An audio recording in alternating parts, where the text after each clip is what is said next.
Hola, hoy vamos a intentar explorar juntos las ideas centrales que definen al catolicismo. No se trata solo de conocer ritos o normas, sino de intentar, comprender su esencia desde su propia perspectiva, ¿no? ¿Qué significa ser católico?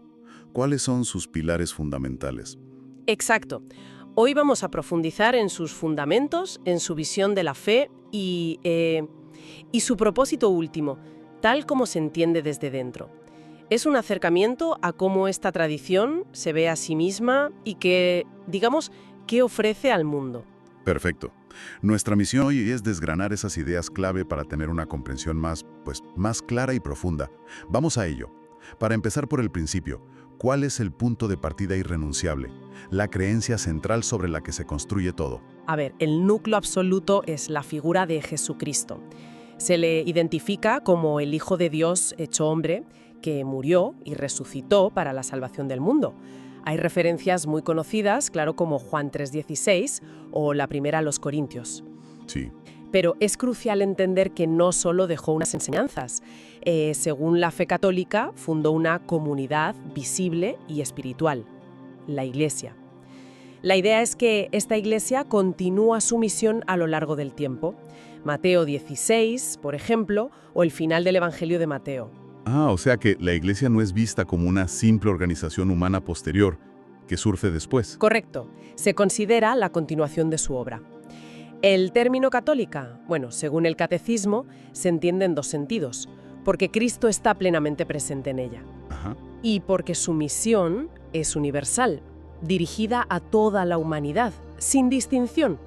Por tanto, ser católico se interpreta como vivir en comunión con esa Iglesia universal donde se cree que Cristo mismo actúa.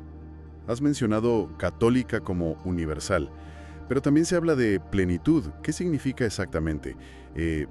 ¿Implica que otras creencias cristianas o religiones se consideran, incompletas? Es una buena pregunta. Desde la perspectiva católica, plenitud se refiere a que en la Iglesia católica se conservan todos los medios de gracia que se creen instituidos por Cristo.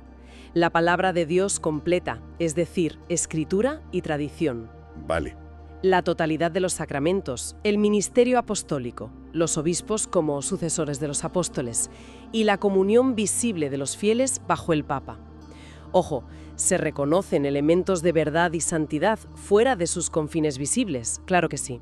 Entiendo. Pero se entiende que la totalidad de los medios de salvación reside en ella. Y esto se relaciona con esas 4 notas o características que se mencionan en el credo, ¿verdad? Exactamente. El credo dice: creo en la Iglesia, una, santa, católica y apostólica. Una, porque su origen y cabeza es Cristo. Santa, porque, aunque sus miembros son pecadores, y esto es importante, está santificada por el Espíritu Santo. Claro, la parte humana. Eso es. Católica, por su universalidad y por contener esa plenitud de medios de salvación que decíamos. Y apostólica, porque se fundamenta en la enseñanza de los apóstoles y en la sucesión apostólica. Entendido. Ahora, ¿de dónde surgen todas estas doctrinas y creencias? ¿Se basan únicamente en la Biblia? No exclusivamente en la Biblia, no. Se habla de 3 pilares interconectados. Está la Sagrada Escritura, la Biblia, claro.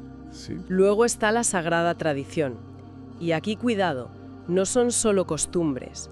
Es la transmisión viva de las enseñanzas desde los apóstoles, de forma oral o escrita, y vividas en la Iglesia. Vale, como una corriente viva. Exacto. Y el tercer pilar es el magisterio. Es la autoridad de enseñanza de la Iglesia, ejercida por el Papa y los obispos en comunión con él. Según la Constitución Dei Verbum del Concilio Vaticano II, la tradición y la escritura forman un único depósito sagrado de la palabra de Dios, y el magisterio tiene la función de interpretar auténticamente ese depósito. No está por encima, sino a su servicio. Entonces, la idea no es tanto que cada persona interprete libremente, sino que la fe se recibe y se custodia dentro de una continuidad histórica. Esa es la concepción, sí. Vale, que se remonta a los orígenes. Se presenta como una fe recibida, no inventada, una continuidad viva con los apóstoles. Se considera una fe razonable, ojo, pero fundamentada en lo que se cree que Dios ha revelado para la salvación. Hemos hablado de estructuras, de historia, de doctrina, pero también se menciona que no es solo una creencia intelectual, sino una presencia viva. ¿Cómo se entiende esto en la práctica? Pues se refiere a la creencia de que Cristo no es solo una figura histórica admirable, sino que actúa hoy en su Iglesia, principalmente a través del Espíritu Santo y, de manera muy especial, de los sacramentos. Ajá. Un ejemplo centralísimo es la Eucaristía, la creencia en la presencia real de Jesús, su cuerpo, sangre, alma y divinidad, en el pan y el vino consagrados. La presencia real, sí. Basado en pasajes como Juan 6 o 1 Corintios 10. Creen que no es un mero símbolo. Esto transformaría la fe de ser un conjunto de ideas a ser una experiencia más directa, ¿no? Como sentir que Dios no está, bueno, no está lejano. Precisamente, la idea es que Dios habita en medio de su pueblo, alimentándolo y transformándolo a través de estos medios concretos, especialmente los sacramentos. Convierte la fe en una relación experimentada, en algo vivo. Ya hemos visto el fundamento, la naturaleza, las fuentes de la fe y la experiencia de la presencia. ¿Cuál es el objetivo final de todo esto? ¿Para qué existe el catolicismo según su propia visión? Pues el fin último declarado es doble: la salvación y la santificación de todos los seres humanos, es decir, que lleguen al conocimiento de la verdad. Una carta a Timoteo dice que Dios quiere que todos se salven y lleguen a ese conocimiento, y alcancen la unión eterna con Dios. Entonces, todo en la Iglesia, doctrina, sacramentos, moral, oración, está orientado a ese objetivo. Exacto, a vivir en comunión con Dios y con los demás, como un anticipo de la vida eterna. Hay una cita de San Ireneo que parece resumir esto muy bien. ¿La recuerdas? Sí, es muy elocuente. La gloria de Dios es el hombre vivo, y la vida del hombre consiste en la visión de Dios. Adversos aéreses, creo que es. La meta es que la humanidad redimida refleje la gloria de Dios, alcanzando su plenitud en él. Es potente. Si tuviéramos que condensar la esencia del catolicismo en unas pocas palabras clave, ¿cómo lo haríamos basándonos en lo que hemos comentado? Pues, a ver, podríamos decir que se entiende como la vida de Cristo extendida en el tiempo a través de su Iglesia. Es la comunión universal de los creyentes, que, guiados por el Espíritu Santo, participan de los sacramentos, siguen la palabra de Dios y buscan la santidad. Se ve como la presencia visible del reino de Dios en la historia y el camino ofrecido para la unión plena del ser humano con su Creador. Creo que con esto tenemos una visión bastante completa de los pilares del catolicismo tal como se entiende a sí mismo. Su base en Cristo, la naturaleza de la Iglesia como comunión y plenitud, las fuentes de su fe, la creencia en la presencia activa de Cristo hoy Sí, y su meta final de unión con Dios. efectivamente.